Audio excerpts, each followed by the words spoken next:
Recently I had a young woman who had a malignancy and it was life-limiting, and she had weeks to months. And when we sat and talked about whether or not she would want resuscitation and intubation and ventilatory support, she wanted all of that. And it wasn't until she experienced it that she was able to say, I'm done. Now that I know what this feels like, this is not what I want, and this is not how I want to live. But she was, 50. She didn't have a lot of experience in healthcare, and so she needed to experience that to be able to say to the healthcare team, okay, this isn't what I thought it was going to be. I don't want it. In her care, we also thought we could get her off the vent quickly. We didn't realize it was going to be her terminal ventilation experience. So as we as doctors don't always know either. And then there's the older adult who may say, I don't want to pursue a surgery that could potentially be curative or helpful or give them more time, but has lived their life and feels like, I don't want to go through the side effects of chemotherapy, even though I'm a robust farmer still working and doing everything.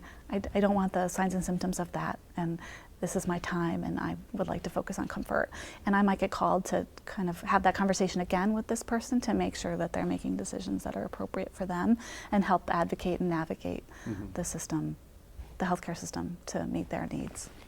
So I think that the common mistakes that families may make, or caregivers or loved ones, when they're faced with making decisions, are bringing their own issues to the table or their own life experiences instead of focusing on what their loved one's philosophy is and what their thoughts and feelings would be.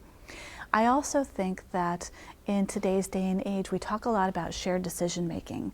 And so having the team of clinicians collaborate with you and help you figure out how to navigate. So you do want advice. You want to hear from the team what advice, what are the options, which one do they think is a better option or not, based on what you know, what you can bring to the table about your loved one.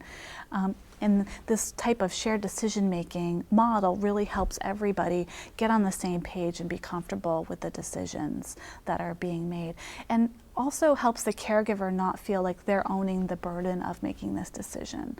There's a lot of evidence that has come out over the past decade showing that caregivers who have to make these decisions have distress for months to years after making these decisions. So we as as providers need to help them through that. And that's where this shared decision-making model is very important, where we need to help weigh in on what are the options and when we hear about who this person is, this patient, and we talk to them what their wishes might be to help coach the surrogate decision makers.